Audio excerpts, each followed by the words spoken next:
semuanya, Assalamualaikum warahmatullahi wabarakatuh. Perkenalkan, nama aku Sylvia Dewi Wahyuningsi dengan NIM 252310101091. Dan saya Mutiara Chandra Kartika dengan NIM 252310101092. Kita dari kelas B. Di sini kita akan menjelaskan tentang konsep anatomi fisiologi. Selanjutnya, saya akan menjelaskan mengenai istilah-istilah dalam anatomi.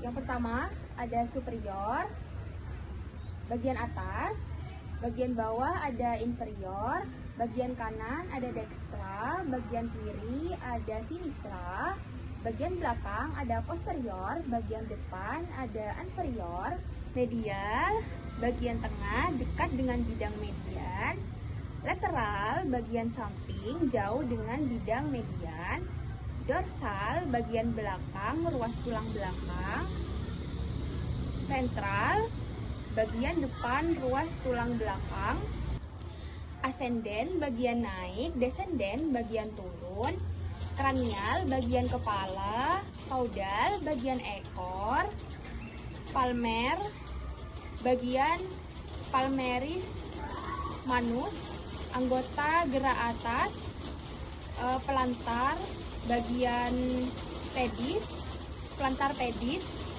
anggota gerak bagian atas, ulnar, ke arah ulna, tulang hasta, radial, bagian radius, tulang pengumpil, tibial, ke arah tibia, tulang kering, dan fibular, ke arah fibula, tulang betis. Longitudinal itu potongan memanjang, perifer itu pinggir atau tepi, sentral itu bagian tengah,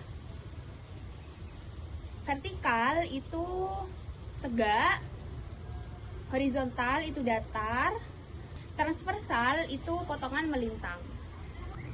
Proksimal dekat dengan pangkal tubuh, distal jauh dari pangkal tubuh, parietal lapisan luar, visceral lapisan dalam, superficial dekat dengan permukaan, profunda jauh dari permukaan. Nah, selanjutnya yang B yaitu posisi anatomi. Yang pertama itu ada posisi anatomi berdiri, di mana badan kita itu lurus, terus pandangan menuju ke depan, dan tangan itu dibuka seperti ini. Dan kakinya juga lurus, sikap sempurna. Terus yang kedua ada supin atau posisi telentang, di mana posisinya itu sama seperti posisi berdiri tadi, namun dilakukannya itu secara horizontal atau datar, jadi seperti ini. Oke, yang ketiga itu ada posisi prone, di mana jika tadi di supin itu pandangan kita menghadap ke atas dan posisi tubuhnya telentang. Jika di prone itu kita tengkurap, jadi posisi tubuhnya itu menghadap ke bawah, punggung di atas, dan pandangan itu juga ke bawah, jadi wajahnya di bawah. Oke, ini yang terakhir yaitu posisi litotomi, di mana posisinya kita telentang dan pahanya itu diangkat membentuk posisi vertikal, dan betisnya diangkat juga dengan posisi horizontal, jadi seperti ini. Dan tangannya itu dibentangkan seperti sayap. Oke teman-teman, di sini kita akan belajar tentang mengenai arah gerak tubuh manusia. Nah, yang pertama ada fleksi. Fleksi yaitu membengkokkan seperti ini. Nah, yang kedua ada ekstensi. Ekstensi yaitu meluruskan.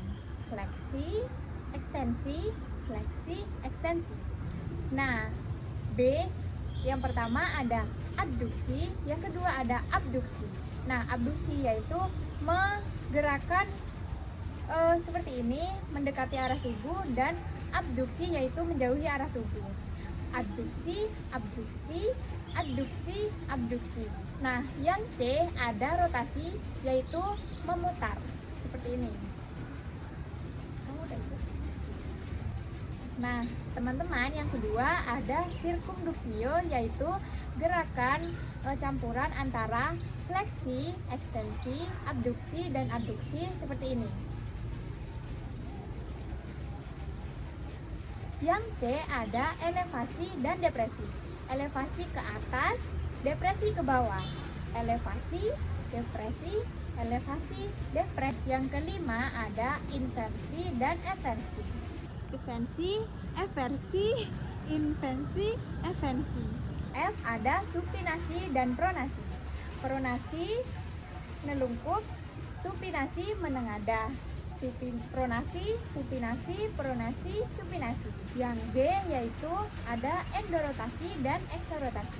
Endorotasi adalah gerakan ke dalam pada sekeliling sumbu tulang yang bersendi atau rotasi. Endorotasi. Yang kedua ada eksorotasi yaitu gerakan keluar pada sumbu tulang yang berotasi, keluar. Rotasi, eksorotasi, endorotasi, eksorotasi.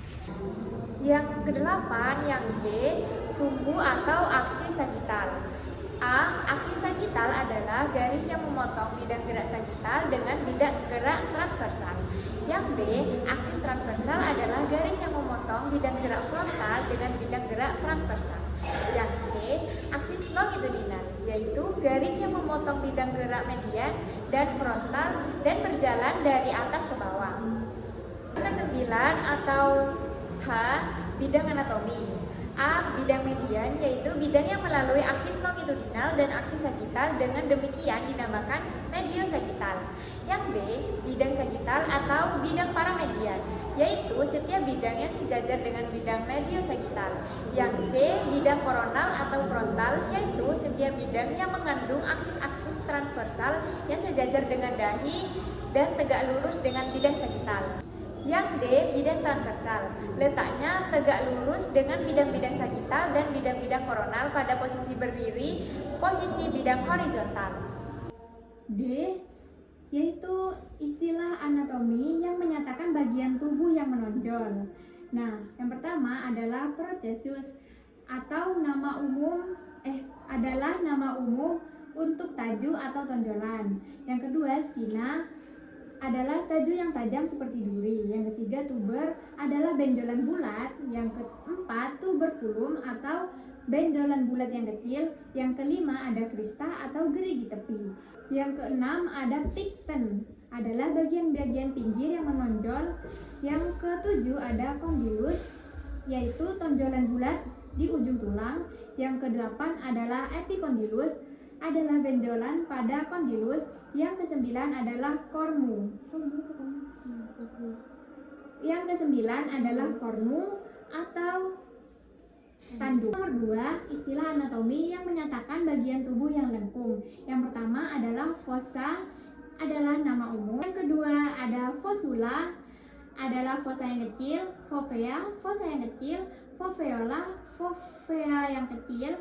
Sulcus adalah alur, dan incisura adalah kaki.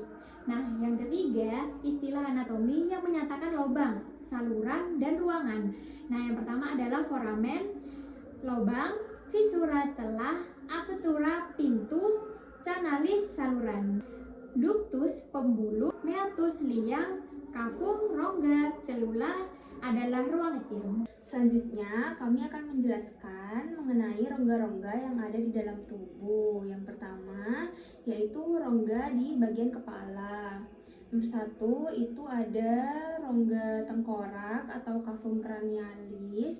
Di sana isinya ada cerebrum atau otak besar, terus cerebellum itu otak kecil, dan brainstem yaitu batang otak. Terus yang kedua, di sana ada rongga mata atau cavum orbita.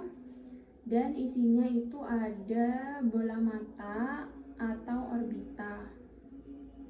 Terus yang ketiga ada kafum nasi atau rongga hidung yang isinya di sana alat untuk bernafas dan menghirup udara. Terus yang keempat itu ada rongga mulut atau kafum oris dan di sana isinya ada gigi dan lidah. Terus yang terakhir ada rongga telinga atau kafum timpani dan di sana itu isinya ada tulang-tulang pendengaran yaitu malleus, incus, dan stapes. Nah, yang kedua yaitu rongga yang terdapat pada badan. Nah, yang pertama, rongga dada atau disebut dengan kafum thoracis.